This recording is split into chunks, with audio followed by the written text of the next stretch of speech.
X-ray films prove that the presence or absence of a tail is a vital factor in the movement of an animal, be it bird, crocodilian, or dinosaur.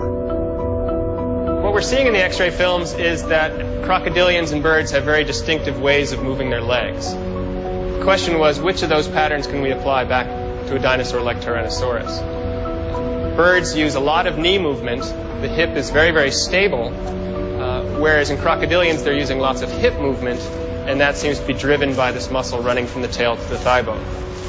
Fortunately for this muscle, there's a very distinct scar, a bony attachment, on the thigh bone that we can see in fossils like in T-Rex, suggesting that that muscle existed and probably was working in a similar way in these forms. What I'm suggesting is that in Tyrannosaurus we have a unique combination of features. A tail that's more similar to what we see in crocodilians, and yet a bird-like lower limb. So a bird knee, a bird ankle, and a bird foot with a kind of crocodilian hips. And so in Tyrannosaurus rex, I'm predicting then we would have a unique combination of features, working in a way unlike any other living animal today.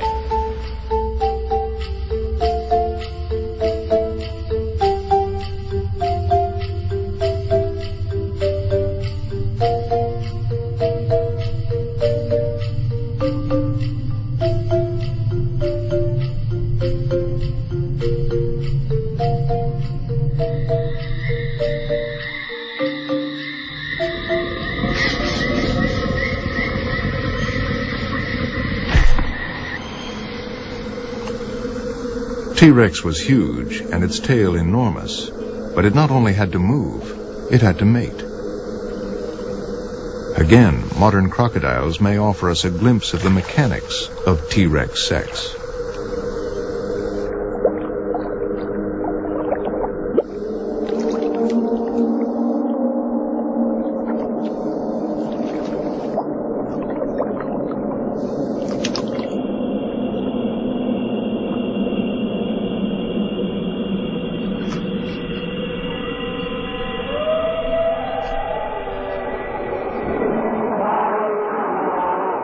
The examples of modern reptiles and birds, and a few rare fossils, suggest that T-Rex was a nesting animal and laid eggs.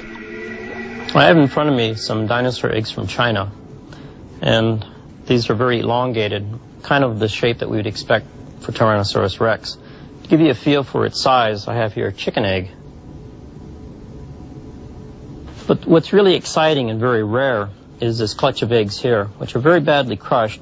But we do have an embryo that's lying here.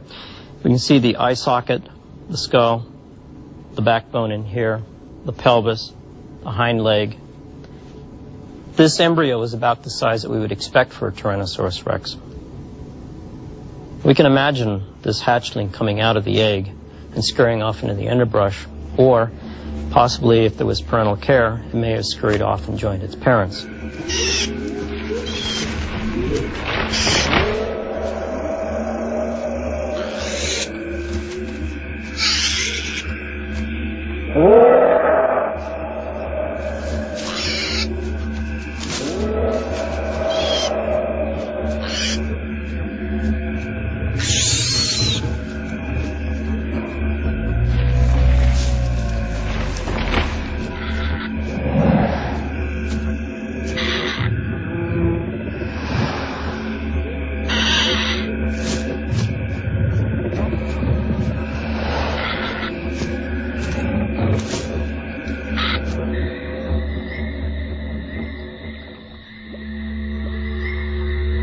"65 million years ago, the Earth was ruled by the dinosaurs, and the dinosaurs were ruled by Tyrannosaurus rex, a hunter fast enough, big enough, powerful enough to catch and consume any prey. But one paleontologist dares to suggest T-Rex was not a killer, but a scavenger, a giant marauding vulture. There's a controversy right now, of which I seem to be one side of, and almost everyone else in paleontology seems to be at the other side of. And this has to do with Tyrannosaurus rex being a predator or a scavenger. A predator, we have to remember, is actually a hunter, and a scavenger is the kind of animal that only eats dead things. we look down upon scavenging. Tyrannosaurus rex, we hate to think about Tyrannosaurus rex as a scavenger. We'd rather think of it as a predator. Its name, the Tyrant Lizard King. You can't have a king that's a scavenger. A hunter should have big eyes. It should have good eyesight. And if we look at the brain case, or if we look at T-Rex, the biggest lobe of the brain, the actual big openings in the brain, are for the sense of smell. And because we can actually carve out the area where the brain was, we can CAT scan it, we can do all sorts of things to it, we actually can make a model of what the brain would look like. We see the optic lobe is right here, it's very small, and the olfactory lobe is this huge thing at the front end of the brain. This is huge. This means that Tyrannosaurus had a very, very, very good sense of smell and not very good eyesight. This is contradictory to a hunter. This is what scavengers have.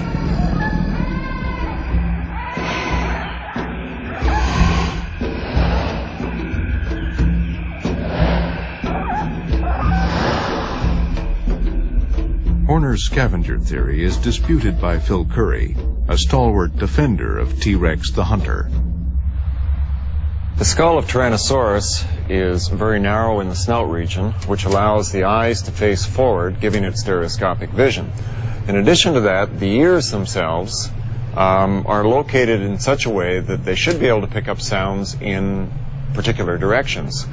The ears may not look very different from the other carnivorous dinosaurs externally, but internally there are a lot of changes that have taken place.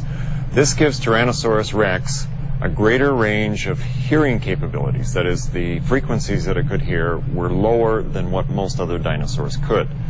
Since Tyrannosaurus was probably hunting other dinosaurs, which were animals that probably made low sounds, the changes in the ear would allow it to hear those animals better and to hunt them down.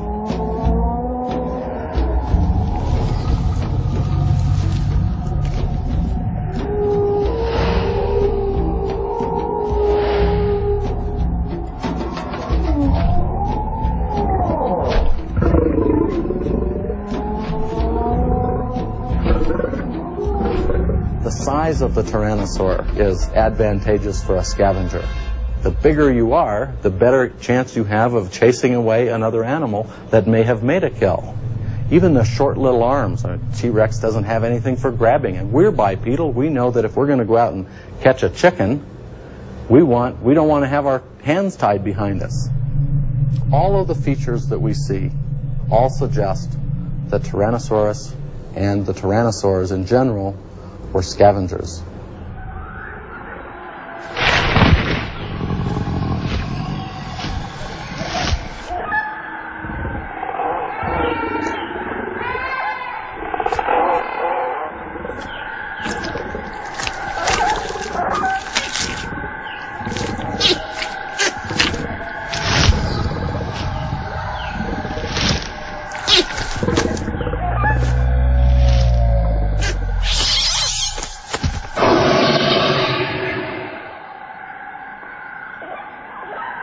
When I look in the jaws of Tyrannosaurus rex, I have little doubt about its predatory capabilities. These are jaws that are meant to do some pretty nasty work. Like other carnivorous animals, Tyrannosaurus rex has teeth that are curved backwards. And at the same time, the tips of the teeth, in fact, curve towards the center of the mouth as well.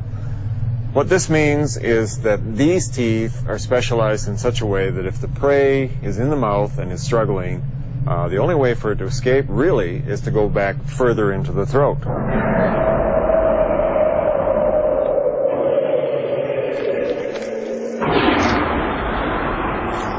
Because tyrannosaur teeth are so tall, they have to have a very deep root, and this gives them the strength so that the tooth is unlikely to break and also has the strength to puncture right through bone. And this is the reason the tyrannosaur jaws are so deep. Almost 2/3 the length of the tooth is in fact root. There are these very fine serrations that run down the front of the tooth and the back of the tooth. These serrations function as little hooks, and as the tooth is driven through the meat, the hooks hook the fibers of meat and take it between the serrations. And between the serrations you have razor-sharp edges that cut those fibers.